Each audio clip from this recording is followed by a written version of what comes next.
Welcome back to the True Alien Podcast, your daily dose of the weird and the unexplained, and the potentially alien.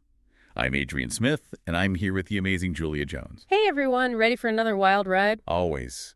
We love taking you on these paranormal probes, sifting through the crazy stories out there to try and separate fact from fiction. Absolutely, and today's tale is a doozy. It's got everything. It's got everything. A daring climb, a mysterious disappearance, and a reappearance that's going to make you question the very fabric of reality. Okay, imagine this. It's 2024, high up on Mount Everest. We've got Sarah Blackwood battling a furious blizzard, determined to reach the spot where her father Jonas vanished 30 years ago. This isn't just a climb for her, though, is it? No. It's a deeply personal journey. She's following in his footsteps, literally hoping to find answers and maybe some closure. You can already feel the emotional weight of the story. But as Sarah pushes upward, 5 figures emerge from the blinding snowstorm heading straight towards her. Oh, no. And get this, it's Jonas and his entire climbing team looking like they haven't aged a day.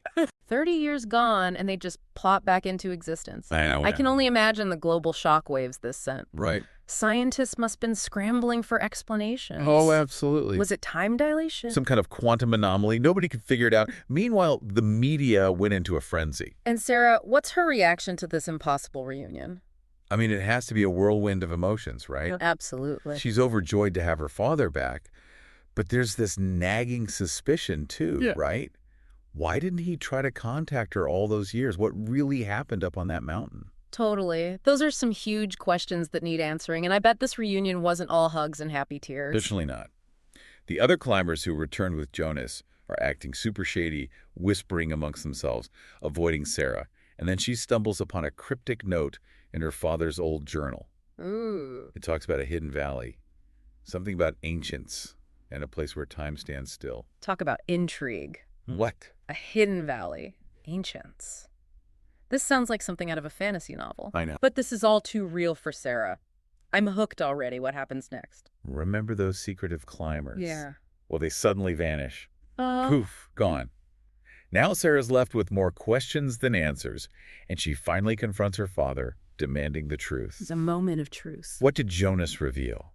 What really happened all those years ago? He tells Sarah that while climbing, they stumbled into another dimension. Whoa. A hidden valley that exists outside of time. What? It's a paradise inhabited by otherworldly beings seeking refuge from a dying realm. A timeless paradise, huh? Sounds amazing. I know. But I'm willing to bet paradise comes with a catch. You're absolutely right. Here's where things get really serious. This hidden world is starting to mess with time on Earth, causing freak weather patterns and potentially catastrophic consequences. It's not just a personal story anymore. It's a threat to the entire planet. Whoa, so that the personal and the global collide. Right. This is more than just a family reunion. It's a potential extinction-level event. What happens next? Do they try to fix this? They do.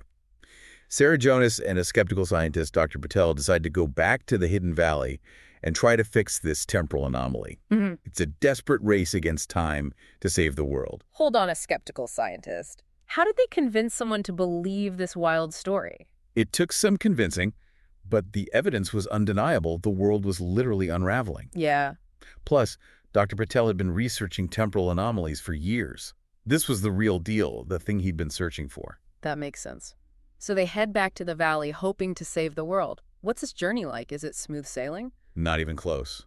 It's a treacherous climb, pushing all of them to their limits, physically and mentally. Oh, wow. They're battling the elements, their own doubts, and the unknown. This sounds incredibly intense. So do they make it back to the valley? Do they even find this so-called paradise?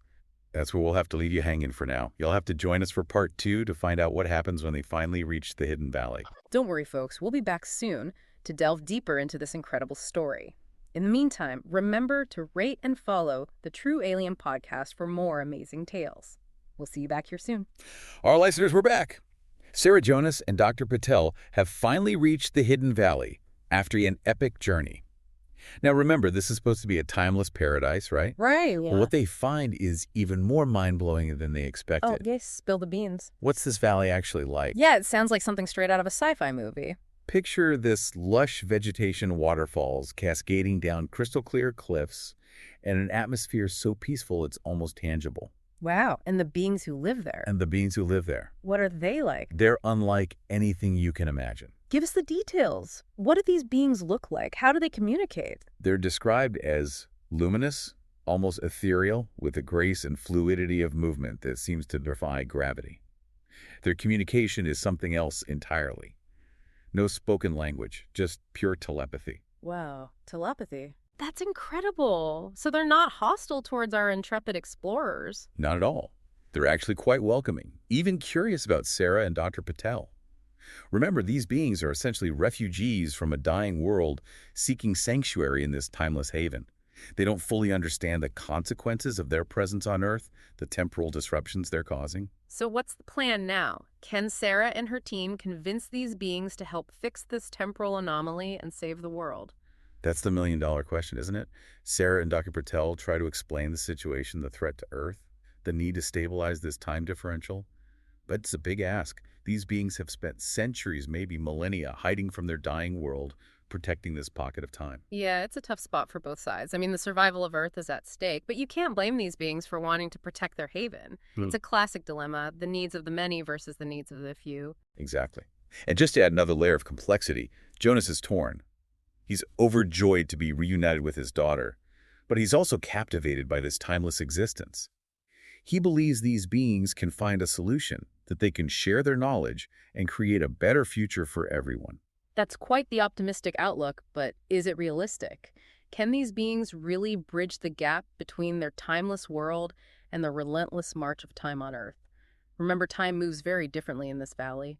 What seems like days or weeks to the beings could be years or decades for us. That's the crux of the matter. These beings are powerful, no doubt, but they're also bound by their own limitations. They explain that their very existence is tied to the valley to this specific point in time. Leaving it would risk their essence, their very being. So what options are left on the table? Is there any way to fix this temporal anomaly without forcing these beings to leave their haven? Dr. Patel, ever the scientist, steps up with a possible solution. He proposes building a bridge, a controlled conduit between the valley and the outside world.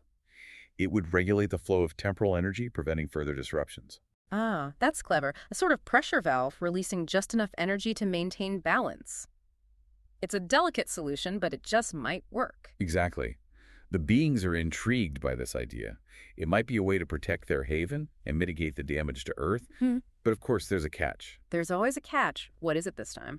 They need a specific element to create this conduit, a rare mineral found only in the deepest, most dangerous part of the valley. So, a quest for a magical mineral. What does this mineral do? Why is it so important? It's a key component in their technology, specifically in their ability to manipulate temporal energies. Without it, the conduit is just a theory, a pipe dream. Sounds like our heroes have a new challenge ahead of them. A perilous journey into the heart of a mysterious valley, searching for a rare mineral that could save the world. I can't wait to hear what happens next. Well, listeners, buckle up. Things are about to get really wild in the final part of our paranormal probe into this incredible story. We'll be back soon to reveal the fate of Sarah Jonas, Dr. Patel, and quite possibly the entire planet. Don't go anywhere. Welcome back to the True Alien Podcast for the thrilling conclusion of our paranormal probe into the hidden valley of time. We left our intrepid explorers with quite a task ahead of them, venturing into the depths of the valley to find a rare mineral that could hold the key to saving the world. And remember, this valley is more than just a pretty landscape. It's a place where time itself bends and twists. So as Sarah Jonas and Dr. Patel press onward, the very environment starts to shift around them. The peaceful paradise they encountered before takes on a different feel, doesn't it? Yeah. It's almost as if the valley itself is testing them, challenging their resolve. Exactly. The deeper they go, the more challenging it becomes. They encounter strange creatures, navigate ancient ruins that hum with forgotten energy, and even have to solve riddles that seem to appear out of thin air. It's like they've stepped into an ancient myth where reality blends with fantasy. It makes you wonder, does this valley operate by its own set of rules, its own logic? Maybe one that we, bound by linear time, can't fully grasp. That's a great point. It makes you question how much we truly understand about time and space, doesn't it? But even with the valley's mysteries swirling around them, our heroes push forward, guided by Jonas's fragmented memories, his cryptic journal entries, and the telepathic whispers of the valley's beings. Speaking of Jonas, how's he holding up through all this? Remember, he's been here before, but time works differently in this valley. His memories are jumbled, and now he's facing danger alongside his daughter. That's a lot to handle. He's struggling to reconcile the paradise he remembers with the threats they're facing now. Imagine that, facing a potential world-ending crisis in a place that feels both familiar and utterly alien. It must be like trying to hold on to a dream that fades as soon as you wake up. So, do they manage to find this mineral? Does the valley give up its secrets willingly? They do find the mineral, but not without sacrifice. Right. They encounter a guardian, a being of immense power who protects the mineral, and in the ensuing confrontation, Jonas is injured, caught between the shifting temporal energies. That's terrible. He survives, but the experience changes him, deepens his understanding of the delicate balance between time and reality. They manage to retrieve the mineral, but their time is running out. They have to get back to the outside world, back to linear time, and build that conduit before the temporal disruptions become irreversible. It's a literal race against time. Do they escape? Can they get back to their own world with the mineral in hand? It's a close call. The valley itself seems to be unraveling, and the pathway back to their world is closing rapidly. They barely escape with their lives, carrying the mineral and the weight of the world on their shoulders. What a dramatic escape. So they make it back to our world mineral in hand. Does Dr. Patel manage to build the conduit?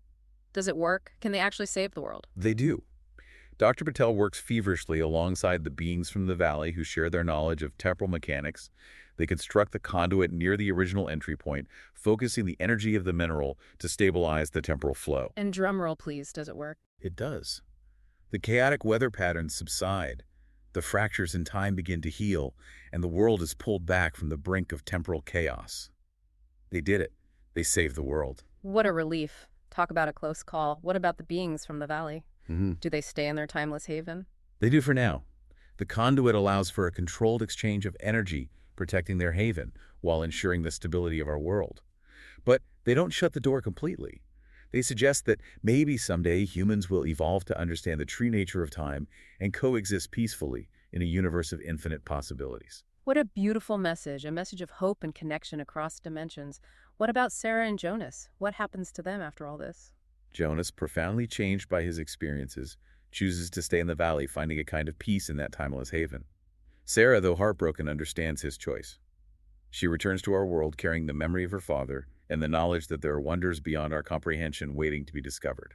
What a powerful story. It really makes you question everything you thought you knew about time, reality, and the nature of existence. It's a reminder that there's always more to learn, more to explore, and that the universe is filled with mysteries, just waiting to be uncovered. Couldn't have said it better. And that wraps up another episode of the True Alien Podcast. If you enjoyed this paranormal probe into the hidden valley of time, be sure to rate and follow the show for more explorations into the strange and the unexplained. Until next time, keep looking up, keep questioning, and keep your minds open to the infinite possibilities that lie beyond the stars.